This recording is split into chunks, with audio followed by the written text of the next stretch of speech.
Kita akan bersama membaca firman Tuhan dari Mazmur 40, ayat yang pertama sampai dengan ayat yang keempat. Sebelum kita bersama membaca, mendengarkan, dan merenungkan firman Tuhan, marilah kita berdoa. Bapa di surga, kami bersyukur sepanjang hari ini Tuhan sudah pimpin dan sertai kami. Ada banyak berkat dan aktivitas yang boleh kami lewati. Kami bersyukur untuk pertolongan-Mu. Sebentar kami mau membaca, mendengarkan, dan merenungkan firman-Mu, agar menjadi kekuatan iman dan pertumbuhan rohani kami. Berkati kami, baik hamba-Mu yang menyampaikan maupun kami yang bersama mendengar dan belajar dari firman-Mu. Di dalam nama Tuhan Yesus kami berdoa bersyukur. Amin. Mari kita membuka Alkitab kita dari Mazmur 40 ayat 1 sampai dengan ayat yang keempat. Demikianlah firman Tuhan. Untuk pemimpin biduan, Mazmur Daud. Aku sangat menanti-nantikan Tuhan. Lalu ia menjenguk kepadaku dan mendengar teriakku minta tolong. Ia mengangkat aku dari lubang kebinasaan, dari lumpur rawa. Ia menempatkan kakiku di atas bukit batu, menetapkan langkahku. Ia memberikan nyanyian baru dalam mulutku untuk memuji Allah kita. Banyak orang akan melihatnya dan menjadi takut, lalu percaya kepada Tuhan. Demikianlah firman Tuhan. Yang berbahagia ialah kita yang menyimpan firman ini, melakukannya dan membagikannya dalam kehidupan kita sehari-hari. Dari 4 ayat yang kita baru saja dengar, kita mendapatkan beberapa pengertian yang baik untuk kita renungkan. Ini adalah pujian dari Daud kepada Tuhan, sekaligus doa permohonan kepadanya.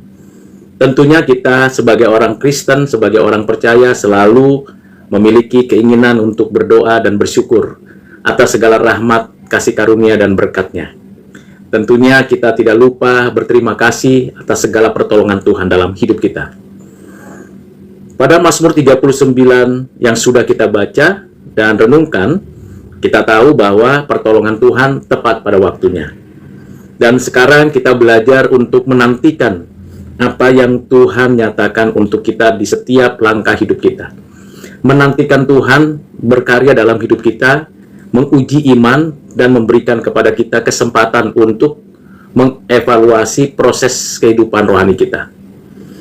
Menantikan Tuhan berarti kita diuji kesabarannya. Ya, kita maunya tergesa-gesa.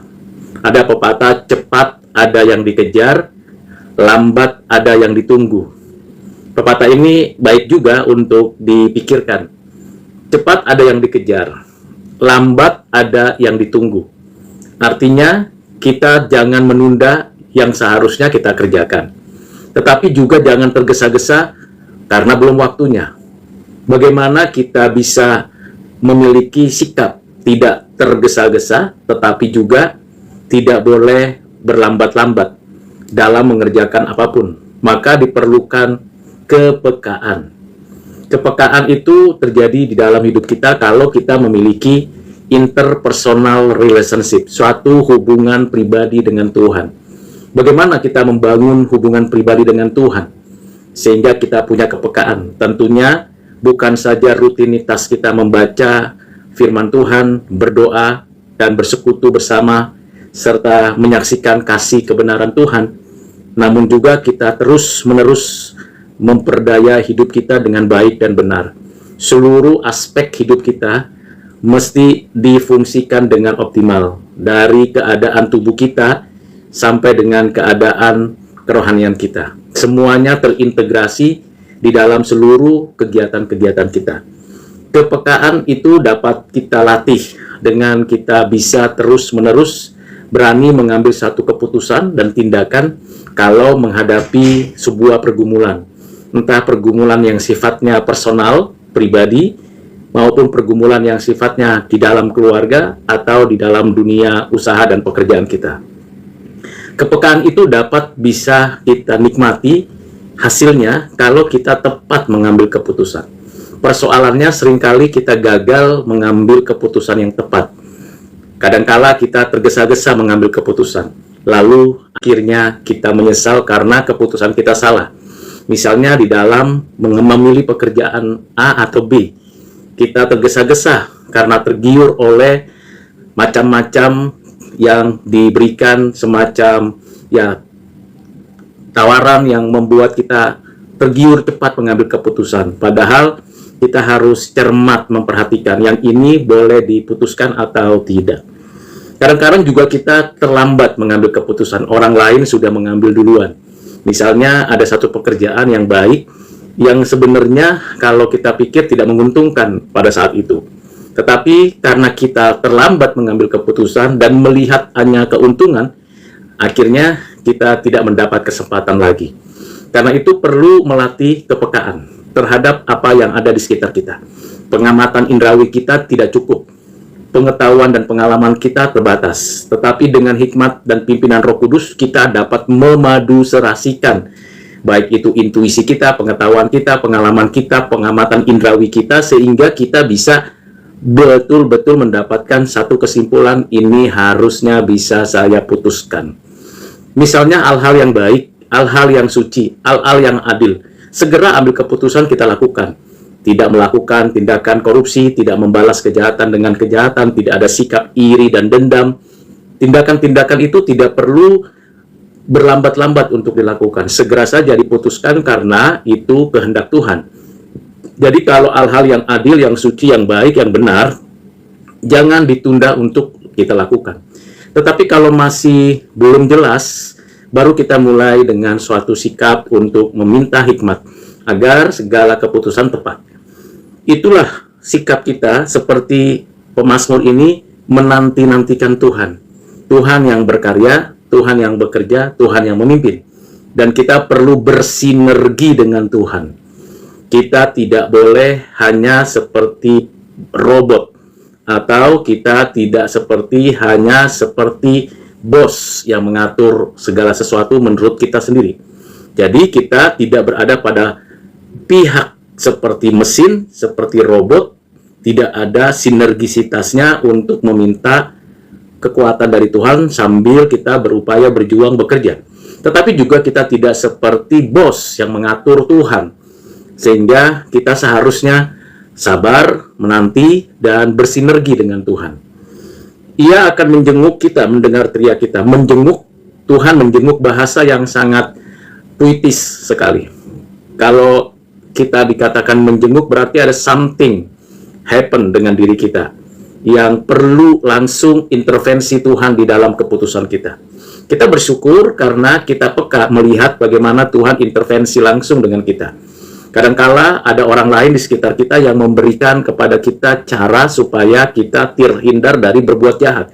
Cara supaya kita dapat melakukan apa yang benar dengan sukses. Sehingga kita sangat bersukacita.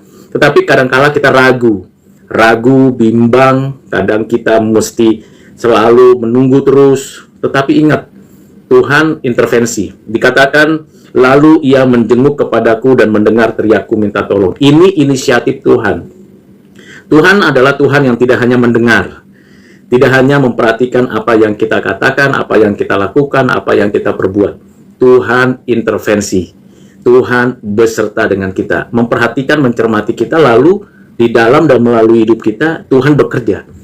Nah, ini adalah gerakan Roh Kudus di dalam hati setiap orang percaya, memberi pencerahan pemikiran kepada kita, dan menolong kita untuk mengerjakan yang baik, yang benar, lalu kita tahu benar bahwa itu adalah intervensi Allah di dalam hidup kita. Mengapa kita bisa memahami itu? Karena pemazmur juga sudah mengalaminya, dan pemazmur juga sudah merasakannya. Begitu juga kita sebenarnya bisa melakukan dan menikmati itu. Tuhan menjenguk kepadaku. Di ayat yang ketiga, dikatakan, ia, Tuhan, mengangkat aku dari lubang kebinasaan, dari lumpur rawa. Ini memberikan kepada kita suatu gambaran bahwa kondisi kita sudah berada di dalam kondisi yang sangat memprihatinkan. Berada di lubang rawa, kalau kita perhatikan rawa yang hidup, Makin bergerak, makin kita terhisap pada lubang rawa itu dan membuat kita bisa terjerembab dan kita tidak bisa berbuat apa-apa. Tetapi kalau kita dalam keadaan begitu, tentu yang tahu dan yang mampu menolong kita Tuhan. Dan Tuhan tidak hanya menjenguk kita, tetapi pemazmur mengatakan, Ia mengangkat aku dari lubang kebinasaan. Ini memberikan kepada kita gambaran bahwa kita tidak mampu keluar dari lubang kebinasaan dengan usaha kita sendiri. Kalau kita yang tidak bisa berenang, berada di lautan luas atau di kolam berenang atau di danau atau di sungai, begitu kita berada di dalam air atau kita masuk ke dalam air, kemungkinan besar kita tenggelam dan kita akan terhanyut. Namun, kalau kita bisa berenang, kita bisa melakukan upaya untuk bisa menyeberangi lautan, sungai, dan sebagainya, kita bisa terbebaskan. Nah, kondisi kita kalau berada di lubang kebinasaan berarti tidak ada harapan. Tidak ada kemampuan untuk kita lepas dan bebas dari lubang itu. Dan kita akan lenyap habis. Saudara yang kekasih di dalam Kristus, pemazmur menyadari betapa penting dan perlunya Tuhan mengangkat kita, Tuhan membawa kita, Tuhan memberikan kepada kita damai sejahteranya. Mengapa? Karena ketika Tuhan mengangkat kita dari lubang kebinasaan, dari lumpur rawa, Ia betul-betul menyelamatkan kita. Kadangkala saya mengalami hal seperti itu, terpuruk habis. Teman, kanan kiri, saudara, keluarga, siapapun bisa membuat kita berada di dalam ketidakberdayaan. Padahal kita sudah tidak berdaya. Tidak berdaya secara finansial, tidak berdaya secara kehidupan, tidak berdaya di dalam hal apapun. Tetapi hanya ada satu pengharapan, yaitu Tuhan yang memberikan pertolongan. Tuhan mengangkat, berarti membawa kita ke atas, keluar dari lubang itu, dari rawa lumpur itu, dan memberikan kepada kita hidup yang baru. Ini yang disebut dengan kasih karunia demi kasih karunia. Karena kita berada di dalam keberdosaan, kita berada di dalam ketidakberdayaan, kita berada di dalam ketidakmampuan, dan Tuhan yang mengangkat kita, lalu Tuhan memberikan kepada kita kasih karunia-Nya, demi kasih karunia-Nya. Lalu diangkat. Diangkat berarti tidak ada satu usaha pun dari kita yang dapat bersinergi dalam konteks itu. Diangkat berarti saya dan saudara benar-benar mendapatkan suatu penghargaan, apresiasi yang luar biasa. Bukan karena kehebatan kita, namanya juga kita sudah berada di lubang kebinasaan. Kita ada di lumpur rawa. Berarti tidak ada apa-apa pun yang kita jadikan sebagai dasar bahwa kita itu layak ditolong. Bayangkan saudara, kalau saya pernah mengalami keterpurukan, saya mengalami kesusahan, kesulitan, semua mencibir, meremehkan, melecehkan, merendahkan, lalu ada yang menolong, betapa sukacitanya kita. Tetapi kenyataannya, harapan kepada manusia itu hanya mimpi. Dan itu pernah tentu saya alami. Dan saya bersyukur karena Tuhan mengangkat dari lubang kubur itu, terlepas dari segala cengkeraman si jahat, segala kebiasaan buruk, segala hal-hal yang najis, yang cemar, yang pernah dulu dilakukan, dan akhirnya Tuhan angkat, Tuhan buang semuanya, dan Tuhan perbaharui. Inilah sukacita yang datangnya dari Tuhan. Penyakit masih ada, kelemahan masih ada, tetapi sudah tidak di lubang kebinasaan lagi. Ketidakmampuan secara finansial masih ada, ketidakkekuatan dalam secara fisik masih ada, tetapi sukacita sudah menjadi hal yang baru. Mengapa? Karena sudah tidak ada lagi di lubang kebinasaan, tidak berada di lumpur rawa lagi. Jadi saudara, ini adalah berkat rohani yang sangat besar yang saudara dan saya bisa alami juga. Tuhan menempatkan kakiku di atas bukit batu, menetapkan langkahku. Hal yang menjadi menarik lagi, pengikutan kita kepada Tuhan adalah, Tuhan tidak hanya membawa kita keluar dari lubang kebinasaan, membawa kita bebas dari lumpur rawa, tetapi menempatkan kaki kita di atas bukit batu.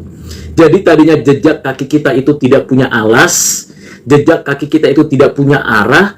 Sekarang di dalam Tuhan, dengan kekuatan dari Tuhan, kita punya. Kita memilikinya, kita mendapatkannya. Itu karena anugerah Tuhan. Jadi hidup kita itu, kalau bisa saya katakan, from grace to grace. Dari kasih karunia demi kasih karunia. Mengapa? Coba bayangkan saudara, orang yang hina, lemah, remeh seperti saya, yang terpuruk itu diangkat. Lalu saya yang tadinya hanya berada di lumpur rawa, kalau memijak sesuatu itu akan terjeblos dan habis, sekarang bisa menikmati. Menikmati apa? Menikmati jejak kaki di atas bukit batu. Tentu ini anugerah. Lagi-lagi Tuhan yang berdaulat untuk itu. Saudara, mari kita melihat dan memandang kepada Tuhan. Jangan lihat dan memandang kepada pergumulan dan kesulitan kita saja. Karena sukacita itu bukan dari luar ke dalam, tapi dari dalam keluar. Kalau kita sudah ditempatkan kaki kita di atas bukit batu, bukankah kita akan bisa memandang apa yang ada di depan kita dengan begitu pandangan yang lebih luas? Kalau di lembah, di lubang kebinasaan, sempit, pandangan kita sempit, kita berada dalam kegelapan, tidak ada pijakan, betapa menakutkan dan mengerikan. Tidak ada pengharapan, putus asa.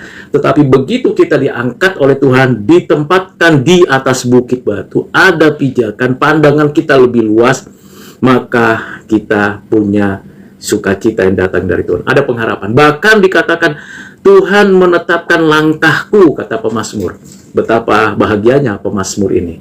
Tentu kebahagiaan pemazmur juga bisa menjadi kebahagiaan saudara dan saya. Yaitu Tuhan menetapkan langkahku. Langkah-langkah kita itu ditetapkan Tuhan. Menarik sekali perhatian kita karena mungkin tadinya kita berupaya merencanakan hal-hal yang dianggap kita baik dan lancar, tetapi kita ternyata terjerembab, jatuh dan habis. Tetapi Tuhan menetapkan langkah kita.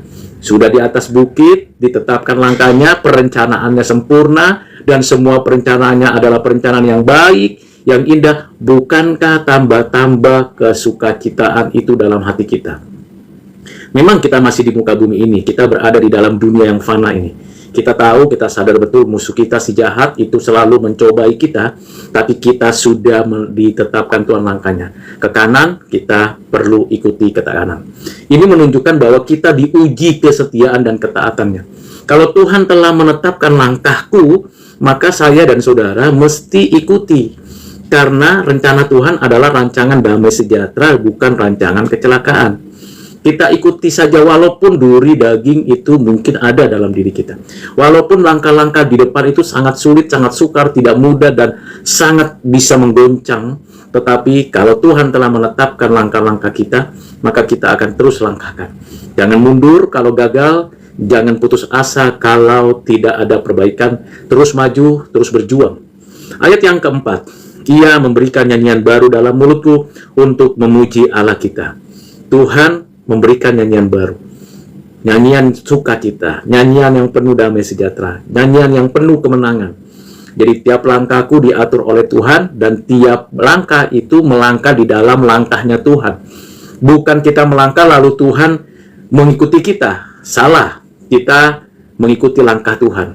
Kadang cepat, kadang lambat, kadang ke kanan, kadang ke kiri, kadang lurus terus, kadang lewati batu-batu terjal, kadang melewati arus yang berat, menghadapi dunia yang fana ini.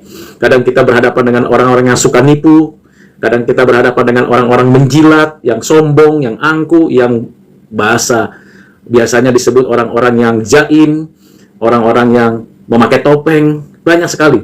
Tetapi kita terus melangkah, dan kita melangkah dengan nyanyian baru, nyanyian kemenangan, nyanyian sukacita, nyanyian yang menggambarkan betapa baiknya Tuhan dalam hidup kita.